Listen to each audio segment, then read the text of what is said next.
Olá, amigos, de volta da mensagem do nosso patrocinador. No nosso estúdio agora, Débora Abreu, e vai nos falar a respeito da sua vida, né, Débora? E do que está acontecendo agora, né? Vamos falar isso bem pausadamente para que as pessoas entendam. Você já é conhecidíssima na cidade de Paraíba do Sul, né? Obrigado por ter vindo ao nosso programa, Débora. César, eu que agradeço pelo convite, pela oportunidade de estar aqui participando com vocês, divulgando um pouco o trabalho, falando um pouco da petisqueria, da minha vida pessoal e profissional. E é uma honra estar aqui. Muito obrigada mesmo, tá? Eu que te agradeço, porque Débora já é uma amiga de muitos anos e a cidade de Paraíba do Sul, pelo menos, todos conhecem, né? Muita gente, né? Porque eu sou nascida e criada em Paraíba do Sul, eu fiquei fora por 2 períodos, retornei para casa. Então, assim, tem muita gente que me conhece, sim. A família é tradicional na cidade, né? Meu avô teve comércio muitos anos em Paraíba, minha mãe também seguiu. Então, assim, nós somos bem conhecidos lá na cidade. E você trabalhou em vários locais em Paraíba do Sul, onde as pessoas, você tinha acesso ao público, não é isso? Sempre. Sempre, não é? É, sempre convivendo com o público. Como eu falei no início, meu avô teve um comércio em Paraíba do Sul durante décadas e nós, eu e minha irmã ainda pequenas, frequentávamos ali a loja, crescemos nesse meio do comércio. E então, sempre lidando com o público, aprendendo a lidar com o público, conhecendo, né? Sabendo o momento de ceder, o momento de agradar. Nós fomos criados nessa área. E na adolescência, cresci estudando também em Paraíba. Eu me formei como secretária e dali eu passei a me dedicar mais à área administrativa, já não com tanto contato direto ao público. Mas depois de adulta, fiz um concurso do Estado, eu sou servidora pública da área de saúde no Estado do Rio, de 2001. Então, muito voltada na área administrativa. E trabalhei em diversos outros locais, conciliando o meu trabalho na saúde com outras instituições, empresas privadas e até públicas mesmo. Agora, trabalhar com o público é uma escola, não é não? É uma escola. São várias situações que você pega, é todo dia um dia diferente, né? São muitas personalidades, né? Você lida com pessoas diferentes o tempo todo. E você tem que aprender a lidar com certas situações, porque a gente não consegue agradar todo mundo, claro, né? Então, tem que ter um certo jogo de cintura. Eu acho que um jogo de cintura muito grande, porque você não sabe o que vai acontecer naquele dia, né? Uhum. Porque são vários problemas que as pessoas têm e elas acabam passando esse problema para você de acordo com o que você está desempenhando ali. Então, você acaba sendo um terapeuta, né? Naquele momento. A gente diria assim, usando um termo bem comum, nós servimos um pouquinho como esponja, né? A gente absorve um pouco o problema do outro para tentar diminuir aquela situação e deixar ele mais confortável também, né? E poder fazer o nosso trabalho da melhor forma. É verdade, eu percebo às vezes que tem tantas pessoas que são tão solitárias que em qualquer lugar você classifica assim, pô, cara chato, vem aqui, mas é porque não tem com quem conversar.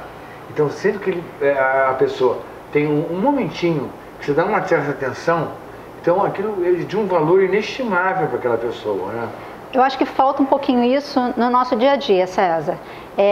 Ter empatia com o outro, ser solidário, saber ouvir, porque todo mundo está muito carente de atenção. E é isso que a gente precisa, dar um pouquinho de atenção. A gente não gosta de receber atenção? Claro, né? Então todo mundo gosta também. Então quando um cliente vem, alguém vem conversar comigo, e isso na área da saúde acontecia com mais frequência, né? Porque as pessoas estão mais carentes. Vulneráveis, né? Mais vulneráveis, exatamente. Estão com problemas ali, estão com dor, com sofrimento. Isso na saúde é mais visível. Todo mundo quer atenção, quer um cuidado, é um acolhimento, é acolher as pessoas, ouvi-las. E você acaba recebendo de volta carinho, atenção, acolhimento, cuidado também. E nessa parte, Débora, de você fazer o atendimento ao público e administrativo, o que você se encaixou melhor? Porque eu sei que você foi impecável, né? Era exigente na parte administrativa, né? Eu sou bastante exigente. Acho que isso vem muito da minha formação profissional, quer dizer, de ter trabalhado, convivido com meu avô, né, ele morreu ainda era pequena, mas eu me lembro bem disso, de como ele tratava os clientes dele na loja, de ter aprendido muito com a minha mãe, né, minha mãe sempre foi uma pessoa muito disciplinada no trabalho e sempre cobrou muito isso da gente. E depois, já adulta, eu trabalhei na Academia Militar das Agulhas Negras em Resende. Tive essa oportunidade de trabalhar com militares. Então, se eu já era muito disciplinada, eu fiquei mais disciplinada ainda, sabe? Mais organizada. Então, acho que essa parte administrativa de organização é o meu forte. Eu ainda peco um pouco na questão do trato com o público, mas eu procuro sempre a cada dia estar melhorando esse ponto, porque a gente tem que melhorar os nossos pontos fracos, né? Fortalecer aqueles que já são bons, claro, mas melhorar também naqueles pontos que a gente sabe e percebe que são fracos. Então, a parte administrativa de organização, adoro planilhas, adoro fazer contas, organizar as coisas, isso eu gosto bastante também. E esse tem sido o meu trabalho nos últimos anos, até agora, me dedicando na petisqueria. E isso você fazendo essa parte técnica, né, e prática, né, eu acho que você desenvolve muito bem, mesmo porque você faz isso sozinha, né? Você não precisa de muitas pessoas para isso, né? Certo. Você faz isso só. Já no atendimento a público, apesar de você estar ali encarando, mas são várias pessoas. Esse trabalho administrativo é um trabalho que você faz para várias pessoas. O atendimento a público é individual, né? Cada um é diferente, né? Você tem que estar preparado para uma série de coisas que vão acontecer ali e você não sabe o que vem. Né? A cada dia é uma coisa diferente. Surpresa, é sempre uma surpresa. A pessoa vulnerável, nossa, qualquer coisa que você faça para ela, uma atenção que você dê, um abraço, um sorriso, é muita coisa, né? É importante, faz diferença. Faz muita diferença. Realmente, isso que você falou, nós estamos pecando um pouco hoje em dia, né, nessa falta de contato, né? Com as pessoas, de um abraço, um sorriso. Tanto que tem esses movimentos aí na rua, de repente, me dê um abraço, né? Me dê um sorriso. Eu acho super legal você passar e dar um abraço da pessoa, né, um dia. E todo mundo gosta de um abraço, né? A gente vê aí, você citando agora essas campanhas, de vez em quando aparece na televisão alguém com cartaz, abraço grátis. E as pessoas ficam um pouco constrangidas naquele primeiro momento, desconfiadas, mas depois que elas recebem aquele abraço, elas saem dali se sentindo melhor, né? Numa dessas campanhas, eu não sei onde foi, ele estava um abraço grátis, a pessoa já veio de braço aberto para dar um abraço. É uma coisa que era rara de acontecer, né? E ele falou, moço, foi o máximo. E a pessoa já viu o anúncio, o que estava escrito aqui, e já veio para me dar um abraço. É muito legal, geralmente ele pede, né, para você dar um abraço, enfim. E me diz uma coisa, quer dizer, além desses trabalhos que você teve com as pessoas, você começou a se interessar muito por artesanato também, né, Débora? Teve minha mãe sempre, tudo assim, é família, né? Minha mãe sempre fez muitos trabalhos manuais, crochê, tricô, flores de tecido, tapeçaria, muita coisa. Mas eu nunca me vi muito fazendo essas coisas, não. Até que um determinado dia, quando eu estava morando fora, eu me interessei por velas artesanais. Comecei a pesquisar, comecei a comprar revistas, fui comprando material, voltei para Paraíba, continuei, não estava produzindo fora, comecei a produzir em Paraíba do Sul. E aí comecei a fazer meus testes. Claro que a gente erra muito no início, né? Tudo que a gente está começando a gente erra. E perde material, investe novamente. E montei na época o ateliê Aroma e Luz. Tive muitos clientes em Paraíba, desenvolvi bem, tinha um trabalho bem bacana. Eu gostava muito de fazer isso. Eu pegar sua parte de vela. Eu gostava bastante de fazer. Então participava de eventos, de feiras do Sebrae, feiras em Paraíba, ia para a rua vender, colocava minha banquinha lá na praça. E assim eu fui conquistando os meus clientes, né? Isso até eu me mudar novamente para o interior de São Paulo, quando eu parei de vez de fazer as velas. Hoje eu não me vejo fazendo outro tipo de artesanato. Se eu voltasse a produzir alguma coisa, certeza seriam as velas. Com certeza seriam as velas. Se eu fosse me envolver. Desenvolver a vela, como você fazia, né? Eram formas, cores, cheiros. É tudo uma alquimia. Isso, tinha muito estudo, sabe? Estudo das cores, estudo dos aromas, o que era bom para cada ambiente, combinando com a personalidade daquele cliente que encomendou a vela. Então, assim, me fazia muito bem, sabe? O trabalho artesanal, aliás, todo trabalho, quando você faz com amor, né? Não importa, isso é utopia. Não é utopia, não é bobagem. O dinheiro não é o mais importante. Acho que o prazer que a gente tem, a satisfação que a gente tem com o trabalho que a gente está realizando naquele momento, é o mais importante. E trabalhar com o Aromiluz, trabalhar com as velas, foi um momento assim, muito bom para mim, sabe? Conheci muita gente bacana, mas teve seu tempo. Agora, logo que você começa a fazer, não dá para você ficar reaproveitando muita coisa, né? Perdeu, às vezes você perde mesmo, né? No caso das velas, a parafina você ainda consegue reaproveitar a parafina, né? Mas o pavio você perde, outros materiais você acaba... Você consegue reaproveitar o colorido? Consegue reaproveitar, alguma coisa você consegue. Até fica uns trabalhos bonitos, você misturando várias Mistura cores, dá uma textura diferente na peça, sabe?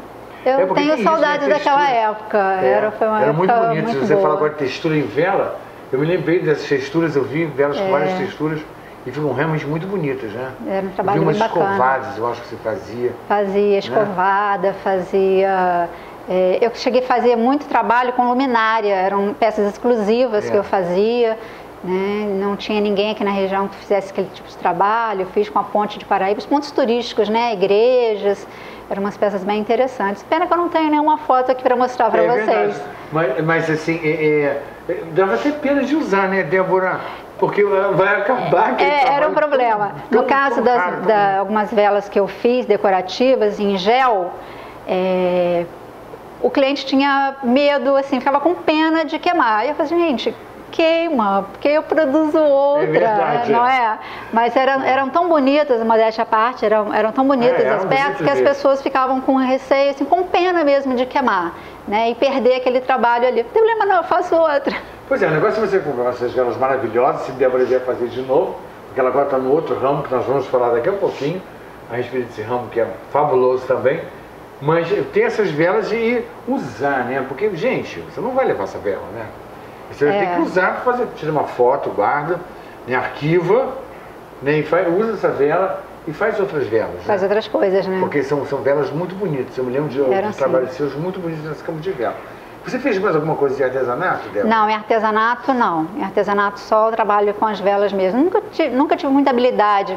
Eu tenho amigos, né, sensacionais, artesãs, maravilhosas, em Paraíba, aqui em Três Rios também. Na família, né, tenho artesãs, mas eu não consigo me dedicar a outra coisa, sabe? Então eu deixo esse talento para os outros. Crochê, decupagem, tricô, tapeçaria eu deixo para outras pessoas. Você tem uma irmã, Patrícia, né? Isso. Que é sua irmã, e ela gosta muito de tricô, não gosta?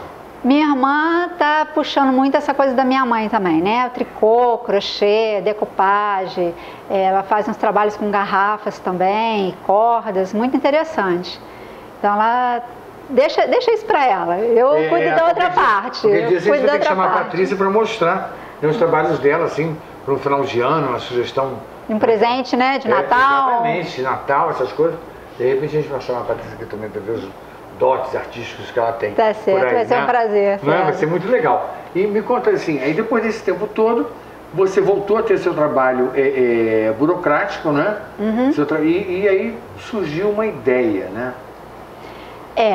O que acontece, eu já tinha uma vontade de trabalhar com esse produto, já vinha fazendo isso, e como eu perdi o emprego no ano passado, surgiu essa oportunidade. Eu não sou uma pessoa de ficar parada, eu gosto de trabalhar, gosto de me ocupar e de me sentir útil, então eu acabei unindo duas coisas que me dão prazer, o trabalho e a questão animal. Você sempre gostou, né? Sempre. Eu sempre tive animais em casa e... Eu tinha o Beethoven, né? O Beethoven foi o cachorrinho que quando eu me mudei, era um poodle, ficou comigo 14 anos e me acompanhou na mudança, mas infelizmente eu estava muito velhinho e acabou adoecendo. Eu lembro de Beethoven. A gente sempre teve cachorro em casa. Era um branquinho, muito, né? Era uma coisa fofa. Era mesmo? Companheiro mesmo ele. Beethoven estava lá. E você então resolveu começar a entender melhor esse mundo deles, não foi isso? Como que eu posso te explicar isso? Esse meu envolvimento com os animais, ele foi amadurecendo e crescendo com o passar dos anos, né? O Beethoven era um companheiro e tanto, e quando ele adoeceu, aquilo eu senti muito, eu sofri muito com os períodos em que ele adoeceu, teve internado e até o momento em que ele veio a falecer comigo em casa. E aí eu me envolvi, isso tudo me levou a quê? A me envolver mais com uma veterinária, com a proteção animal e a fazer um trabalho, entender melhor, né, tudo. Não só a questão do que o animal precisa realmente, mas do quão bem ele faz pra gente, né? Verdade. Essa relação homem-animal. Não foi? Cheguei a trabalhar numa clínica veterinária, que foi o que me aproximou mais ainda. Quanto tempo você trabalhou numa clínica veterinária? Na clínica veterinária eu fiquei aproximadamente, César, 2 anos. 2 anos. Em Paraíba do Sul? Não, foi no interior de São Paulo, uma cidade que eu morei lá, chamada Roseira. Assim que eu me mudei por causa do Beethoven, eu logo procurei uma veterinária, porque não existia clínica veterinária no município. Mas me indicaram essa menina, recém-formada, estava montando ainda a clínica dela. E aí, já nesse primeiro contato, foi assim, uma afinidade muito grande. E assim que ela montou, logo depois que ela montou a clínica, ela me convidou para trabalhar com ela, por causa dessa minha questão administrativa da organização. Ela queria uma pessoa que organizasse a clínica para ela.